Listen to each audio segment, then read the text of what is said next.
Semuanya kumpul. Ada yang belum hadir? Masih makan. Semuanya udah, Pak. Masih ada? Udah, Oke, sudah. ya, kalau sudah makan siang, ya kita lanjut langsung. Tadi kita sampai pada perumusan masalah ya. Ini kalau ada yang kurang-kurang dipahami boleh ditanyakan nanti sekalian langsung ya. Contoh perumusan masalah bidang sosial ya. Pertama, seperti apakah kondisi lingkungan dan kualitas udara yang ada di Kota Medan sebagai representasi kota besar di Indonesia? Contoh ya. Apa yang menyebabkan sekaligus mendorong semakin buruknya kualitas udara di Medan dari segi tata ruang kota?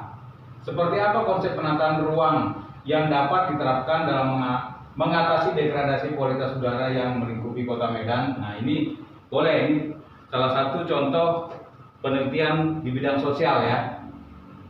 Nah, ini di bidang pendidikan bisa juga seperti ini. Bagaimana mencari sumber dana dengan memberdayakan aset intelektual untuk pembiayaan pendidikan selain pelaksanaan jalur khusus di PT Perguruan Tinggi BHMN ya. Oke. Nah, ini memilih judul-judul yang tepat.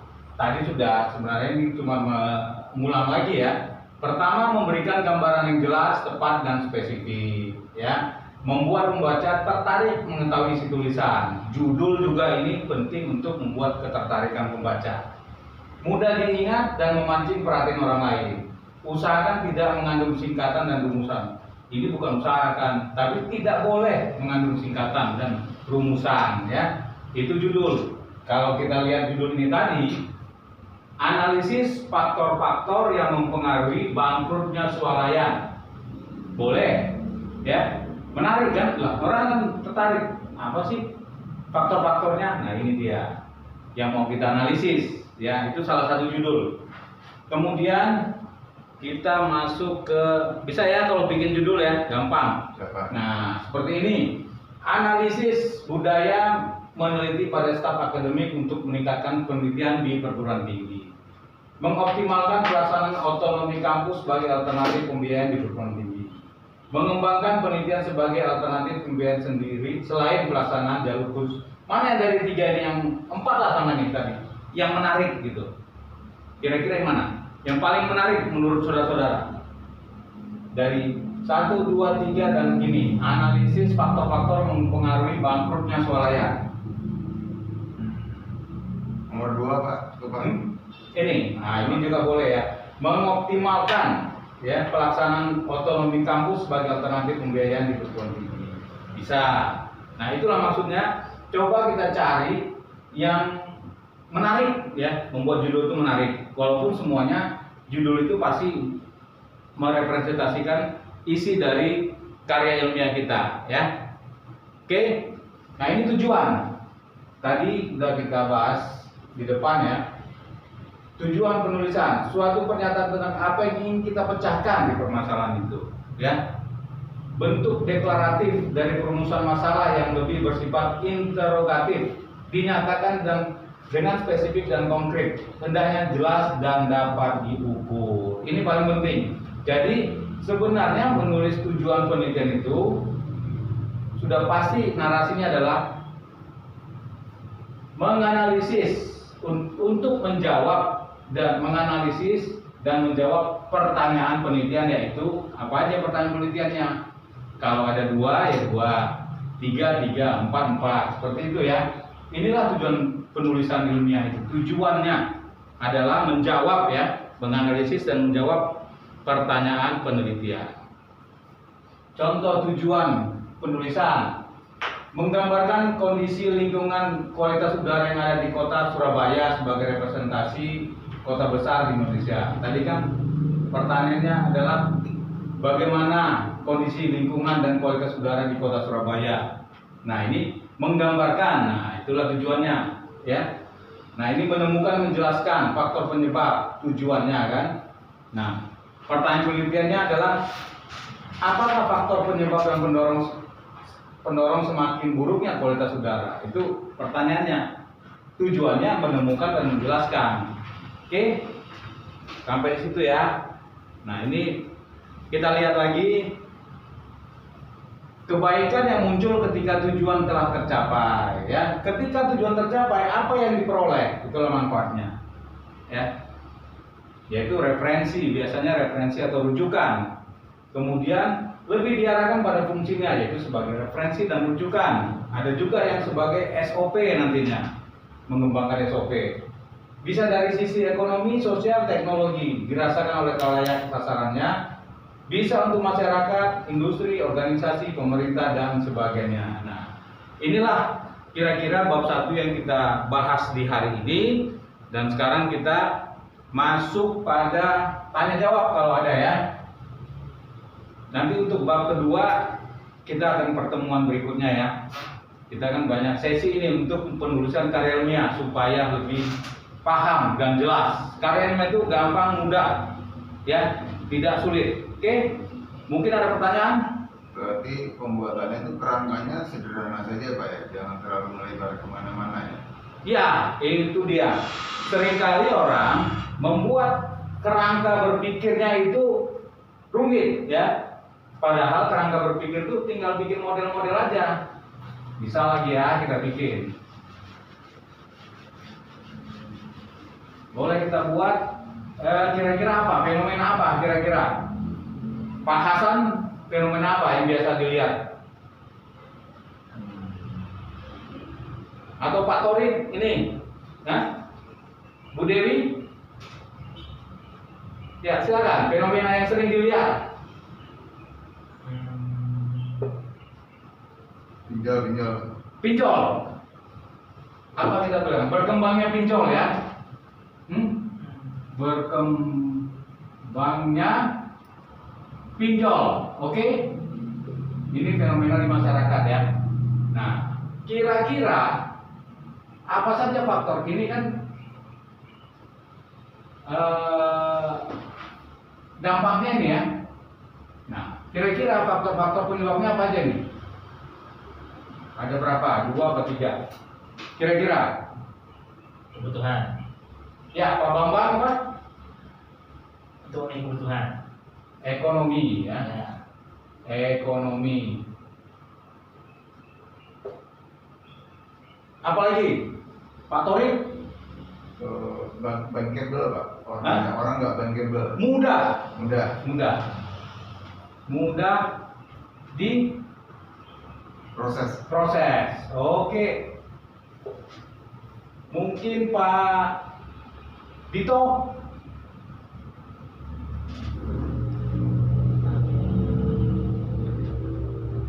Kenapa banyaknya pinjol ini?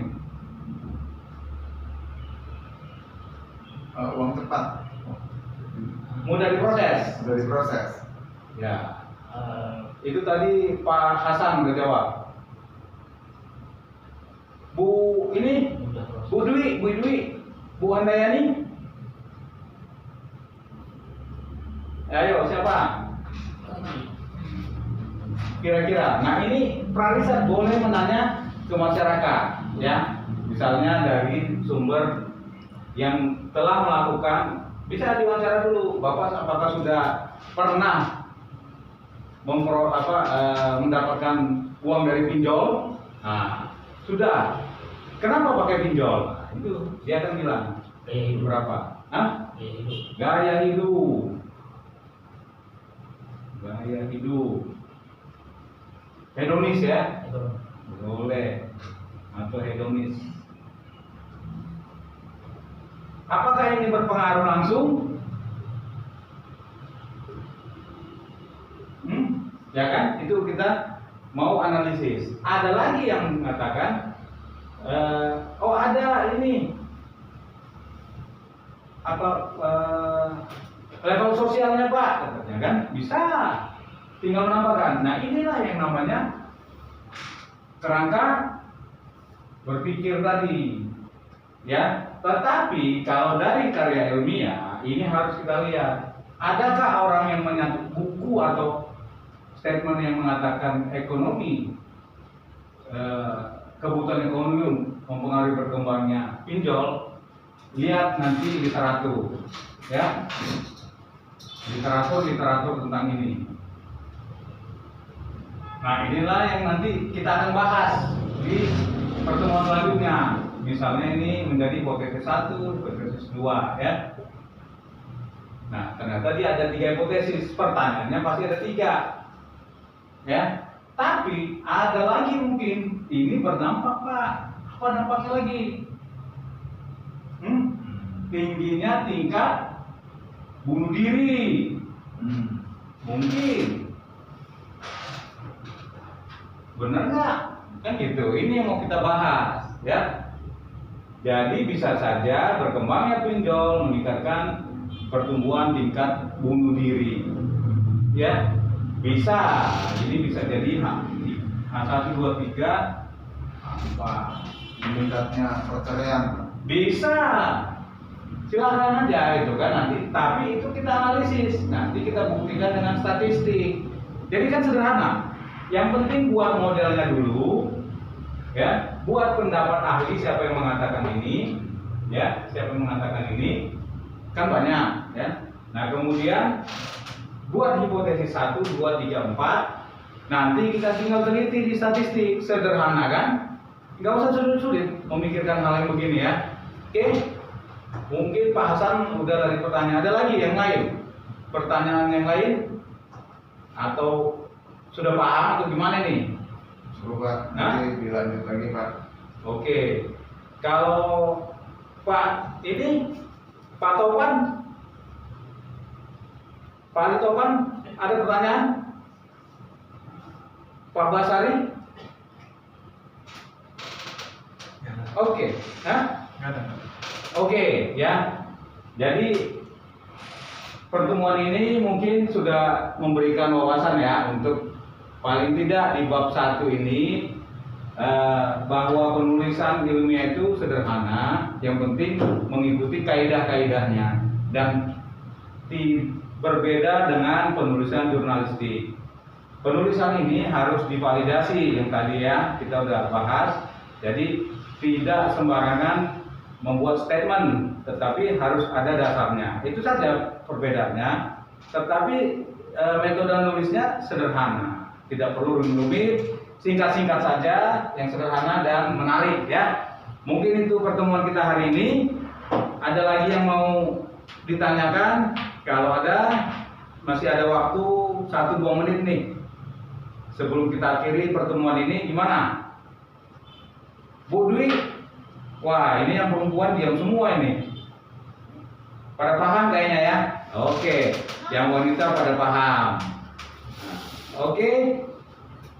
Kalau begitu kita sudahi dan kita lanjutkan pada pertemuan berikutnya. Terima kasih atas kehadirannya, semoga bermanfaat dan bisa menjadi memudahkan saudara-saudara dalam menulis penulisan skripsi, tesis ataupun disertasi. Terima kasih, sampai ketemu kembali di Ruang Pikir Indonesia.